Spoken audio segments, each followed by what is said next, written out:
Well, today is Saturday morning, about 1 o'clock in the morning on Saturday the 28th. So Jenny is back at the garage. My red stallion CJ2A has been sold. I took a slight 250 loss on the Jeep, whatever. It's less money to be put into it and not get the money back at all. So it's gone. It was fun to enjoy. Did logging in the woods, trailed it in my own woods, no brakes. That's all I did with it. So that Jeep's gone. So I bet this Jeep left, and that's it. And this Jeep gets traded Thanksgiving weekend. Anthony comes with the big 6x6, and we do a trade. So, all right, update on the Jeep itself. Main thing is the windshield and the door window plus winglets got fixed. So, new glass, new gaskets. So all the gaskets for this window, and the door window are all Kaiser Wheelies. I bought the full kit for the back window too, but that's okay. The windshield gasket from Kaiser, way oversized for one problem, and then also it's way too stiff of rubber. The glass guy did not like it. It got cut way too easily and didn't like it. So he's already had a Jeep trick before working on it. Like, go to Jeepster Man, get his gasket. And it was on sale, so had it shipped in, dropped it off. Right away, perfect fit. So that's the way to go. Install and cut was $300 for the windshield, so $150 a piece for the windshields, and then for that driver's side door window was $1.75. Bit steep, but it's okay. Just door complications to crank and deal with. And the next thing I asked him, winglet windows don't want to shut fully, and so all he said, just adjust this. You had screws in here. I didn't do it, someone else might have, but I upgraded to rivets. So that's fixed. I know, crack. We fixed it and it cracked on us again. And it's like, leave it alone. I have an extra piece of glass in the barn we can use. I'm going to give to Anthony. If you wish to fix, I'm cool with it myself. Aesthetics. And it's passenger side, not my side. So that can stay.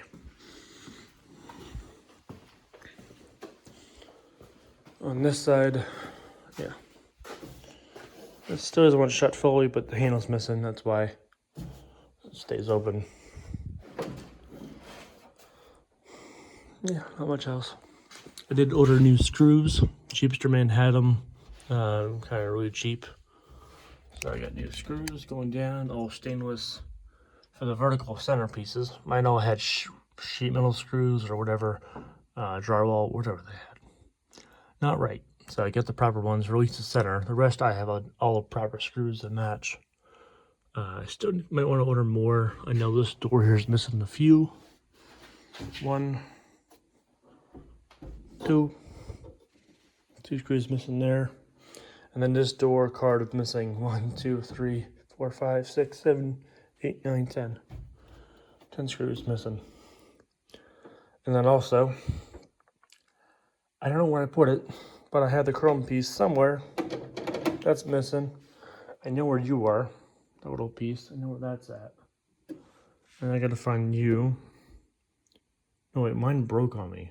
So I wanted to swap me. I got an extra window, driver's side, just so I have an extra handle and glass. So we're good there. So the main thing in here I worked on today was new door latches, since this does not work anymore.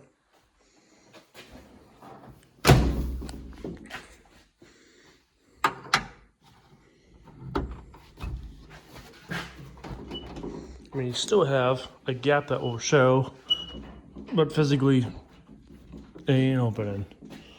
So turn it, unlock, open. Had a car show. I mean, for real quick, put a carabiner in it. That's fine. So that's fixed. The next thing I worked on was my shifters. Nothing big, but these knobs are always, when I go grab them, they always spin freely. You can make them really tight turning by hand, but they still spin. There's no back, not don't lock it. At car shows and everywhere I drive, they're always upside down. So I turn on the face this way, but they're still loose. I go grab it, it's loose. So I got some channel locks, gripped it, turned it, forced it tight, and that won't move. That's good. Good. And then that one was upside down. So those are all fixed. So that's one down. So about it. It's 1 in the morning. I'm tired. But I did clean this up. It was all yellow, Sybil green, and plastic cleaner. I got that back to white. So that's nice and pretty. Yeah, that's it for in here. Alright, move on. Engine bay is nothing new. But test drive today or yesterday, getting it home. I noticed pulled the choke halfway out when it's running full nice and engine's up to temp. Still gonna pull half choke out to where it runs nicer, not so stuttery, but still does. But at least it's an improvement and it will help. But it runs kind of rich or lean, however you want to say. I'm gonna say rich, a little bit too rich running choke out like that. But I don't know. That's that. Back bed, nothing really new at all, of course. But of course, the belly bolt is painted. Tools roll back in here. Socket set, liquid box, parts box, recovery box, and then my toe strap box plus quick access tools. So that's all the tools there. Still like to have a cordless impact gun on me, but I don't have one. So anyway, that's that. Quick talk. Yesterday, knowing I'm gonna go to a car show today. I don't want to run out of fuel. Yes, it's only a 5-mile drive from my house to the show, but still went off separately my car and topped off this for 5 gallons of ethanol free, just so I have spare fuel on me for a short mile drive, since I don't have a gas gauge. So that's that. I guess the last update on the truck. We already talked about the CJ. Is tires. So I got these new tires on. They're TSL Super Swampers, 33-inch. Paid $150 for all three. No fourth one. So I did find a BFG tire I had, but it was way too cracked that the shop did not like. Even putting a tube in it, he didn't like it. So I found this Wrangler Goodyear Jared Track for $50. No cracks, not so old. Still has the hairs on it. So spare tire for someone. Sure, I'll use it for a tire because it's a 33-inch at least. So I'm covered for Bantam Trail Fest. I'm probably not gonna go, but anyway, it's on there. Test drive, they're allowed comparing to these BFG KMs. So that's that.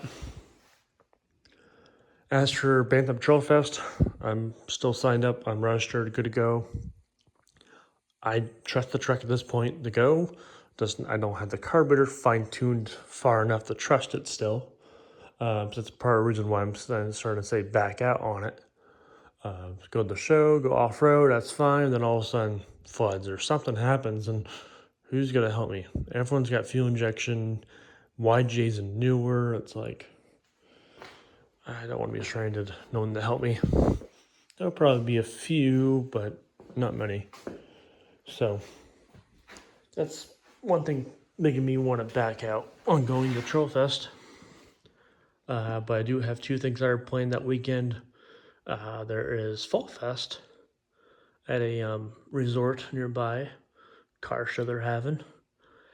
About 4 Jeepers, Willys Jeepers in town here are going to go. 2 of them want to meet at my house and we'll do a convoy there. That sounds more fun.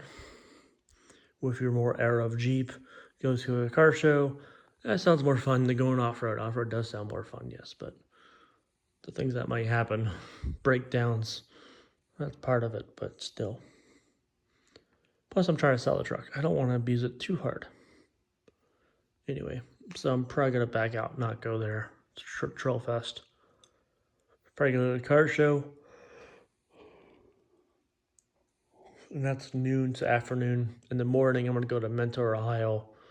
There's a swap meet going on, so I'm gonna go get a few airplanes if I can. And that's my morning, and then evening is car show. I'm off work Friday, so house to myself, relax.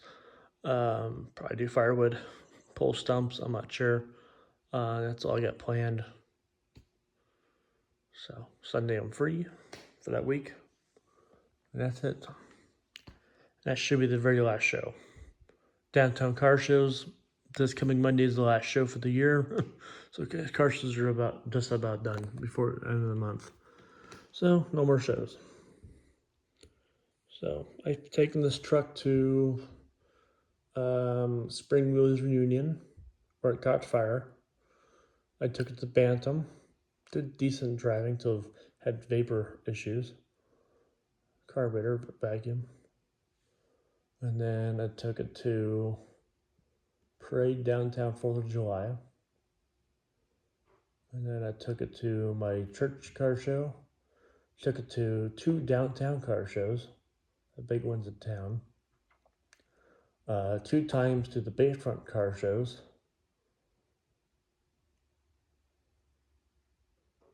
And then my high school had a car show. I showed up kind of late, but still showed up. Because I didn't know what was going on until the very last minute. And then I don't have brakes. We're still working on brakes and steering. So that's that. So anyway, that's enough. But yeah. So I'm tired.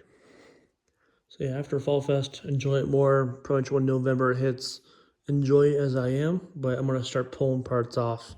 Mostly the lights, the wiring is gonna take the most of the time. Rock lights, floodlights, reverse lights, onboard air. That's it for down below. And then I just have my radios, GRMS, my radio, farm jack, fire extinguisher on the grill. It's about $80. I want them to keep it, but it's expensive. Yeah, it's that. I'm suggesting to myself, I'm gonna let him keep the floodlights on the front. I'll take them off the bumper and bolt it to the frame horns on the front, just so he has some extra lights. I still don't really trust the old school lights so much for far distance and wide light. He's probably not gonna take highway home down to New Jersey to take back roads if he doesn't trailer it. So I don't mind having have these lights just to get by.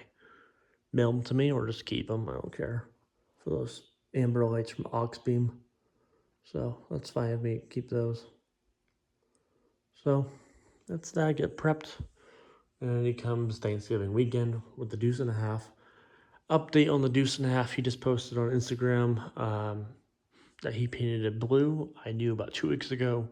So painted blue, white wheels, white hard top. It's an Arctic top. It's insulated. So I don't know. That's the update he's given out. But I know for sure also he's put new tires on it. The back tires are original. Well, not the original tires, but decent tires to trust. The inspection shop passed them. The front tires are due, so he put new tires on and new tubes on the truck. So we're good there. I got trusted tires now, and he can trust, of course, for the 1,100-mile road trip. And he's going to keep doing more maintenance to get it prepped for the trip. So, yeah, that's the update on the Deuce and a Half.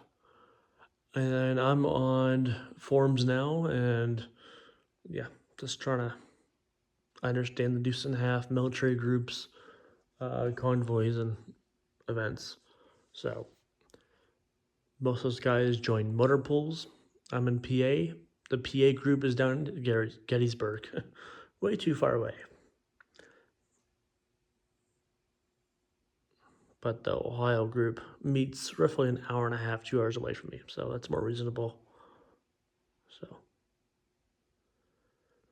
I joined that group. It's only $20 a year. But that's that. Now there's 2 Deuce and a Halves 6x6s in town of me kind of past him going to work every day, and the guy that owns him, Vietnam veteran from 68 through 74, served, trained with the trucks, but never drove the trucks. And he got out of service, and of course, he wanted one. So he bought the one with a big Hemet, Hemet wheels, 42-inch cell tires. That's that. Then he bought another one up in Maine, and that one has set up for half track. So it's still an all original, like my truck I'm getting, dual tires, but he's got chains on it. Then he's got tracks, turned the truck to a half track for logging, front hubs, and then talked to me about he's got extra winches in the back bed, brand new tires in the back bed. I said, will you part with one of the winches? Because I want a winch on my truck. Sure, some point after springtime next year. All right, that's good. But he says, I haven't driven these trucks.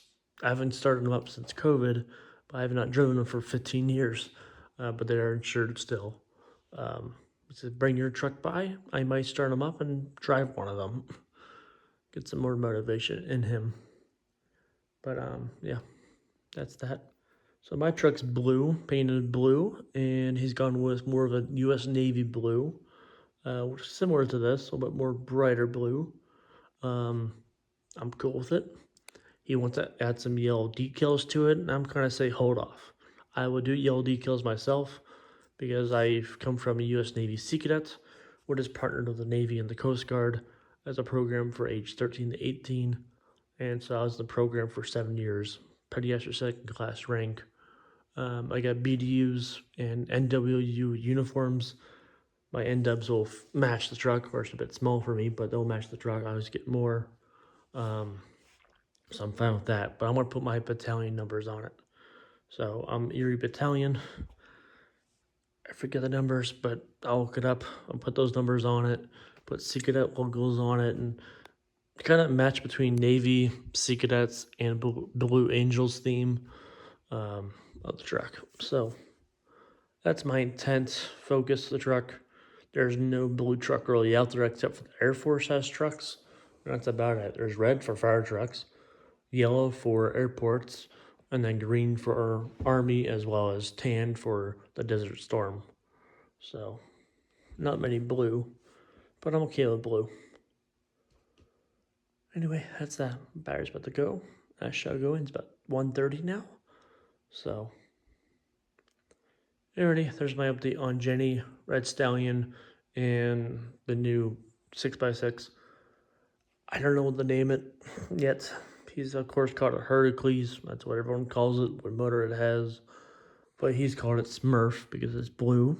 I don't mind Smurf, but my neighbor up the road, he's got a dump truck called Smurf. So I don't want to, I guess Smurfs, there's many Smurfs in the movie, but I don't care for that name. But anyway. So, all right, that's all. Night.